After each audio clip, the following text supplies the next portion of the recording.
नमस्कार। भगवत गीता की हमारी इस यात्रा में आज हम 10वें अध्याय यानी विभूति योग पर बात करेंगे।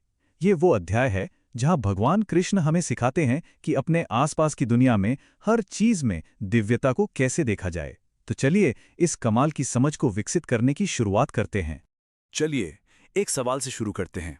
कभी सोचा है कि दुनिया की जो सबसे बेहतरीन, सबसे शानदार चीजें हैं, जैसे हिमालय की वो ऊंचाई, सूरज की वो जबरदस्त चमक या किसी महान योद्धा की हिम्मत, इन सब में कॉमन क्या है? क्या कोई एक चीज है जो इन सब को जोड़ती है? असल में यही सवाल इस पूरे अध्याय का दिल है और इसका जवाब हमें एक बिल्कुल नया नजरिया देने वाला है।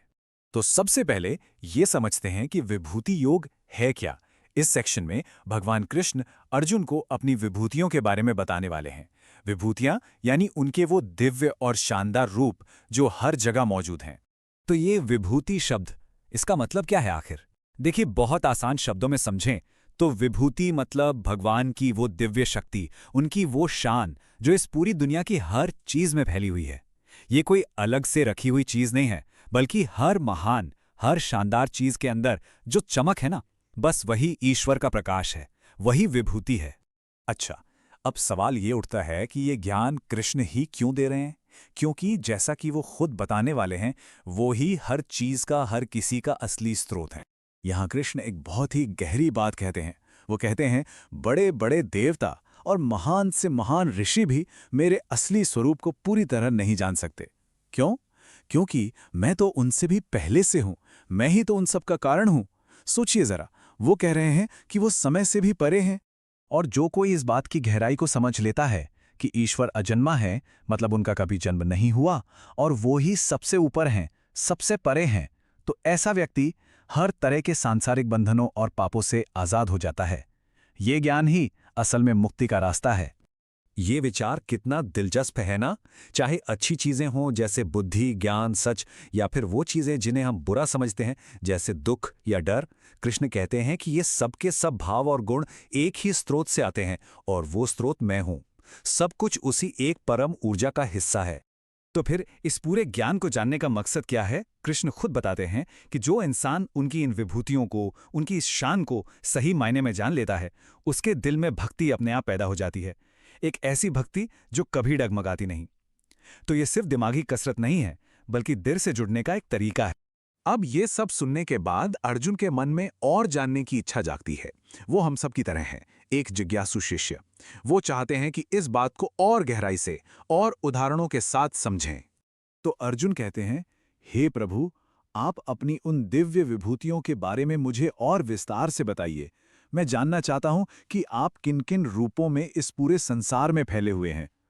वो दरअसल एक प्रैक्टिकल गाइड मांग रहे हैं ताकि वो हर जगह, हर चीज में ईश्वर को देख सकें, महसूस कर सकें। और बस यहीं से इस अध्याय का सबसे शानदार हिस्सा शुरू होता है। अर्जुन के पूछने पर कृष्ण अपने मुख्य विभूतियों की गिनती शुरू करते हैं और ये लिस्ट हमें सृष्टि के इस कोने कोने में ईश्वर की एक झलक दिखाती है। कृष्ण अपनी लिस्ट की शुरुआत सबसे जरूरी और शायद सबसे हैरान करने वाली विभूति से करते हैं।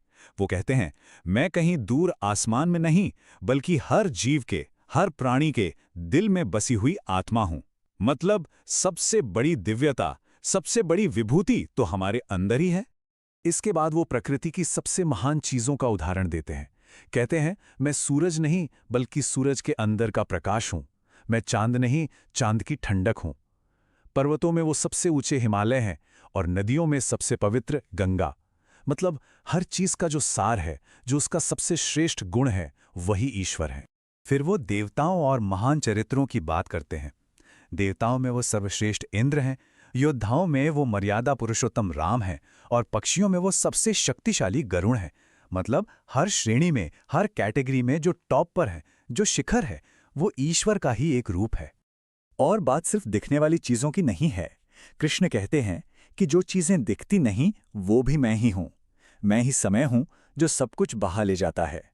मैं ही मृत्यु हूं जो सबका अंत करती है। और ज्ञान, बल, जीत, नीति, इन सबका स्रोत भी मैं ही हूं। इतने सारे उदाहरण, इन सब के बाद अब कृष्ण इस पूरे ज्ञान का सार, इसका निचोड़ बताने जा रहे हैं। वो हमें उस अंतिम सच के बारे में बताते हैं जो इन सभी उदाहरणों के पीछे छिपा है। कृष्ण साफ साफ कहते हैं कि देखो, मेरी विभूतियों की कोई गिनती नहीं है, ये लिस्ट तो अनंत है, कभी खत्म नहीं हो सकती। इसलिए वो हमें एक सरल सा फॉर्मूला देते हैं।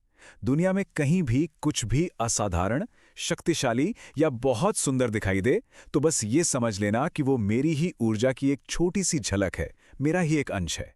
और इसके बाद कृष्ण एक ऐसी बात कहते हैं जो सच में दिमाग को हिलाकर रख देती है। वो कहते हैं, ये जो पूरा का पूरा ब्रह्मांड है, जिसमें अरबों खरबों तारे हैं, गैलेक्सीज हैं, ये सब कुछ मैंने अपने बस एक छोटे से हिस्से से, एक अंश मात्र से संभाल रखा है। जरा कल्पना कीजिए, अगर ये पूरा यूनिवर्स सिर्फ एक छोटा सा हिस्सा है, तो उनकी पूरी शक्ति का अंदाजा लगाना भी नामुमकिन है। और यही है इस अध्याय का सबसे बड़ा टेक अवे, एक प्रैक्टिकल टिप। जब भी किसी चीज में कुछ खास दिखे, कोई महानता, कोई शक्ति, कोई सुंदरता, चाहे वो किसी कलाकार की कला हो, किसी वैज्ञानिक की खोज हो या किसी इंसान की नेकी, तो उसे ईश्वर की ही एक चिंगारी की तरह देखा जा सकता है।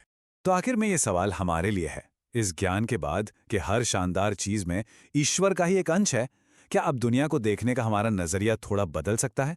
शायद अगली बार जब हम सूरज को उगते हुए देखेंगे, तो उसमें सिर्फ आग का एक गोला नहीं, बल्कि दिव्यता की एक झलक भी नजर आएगी।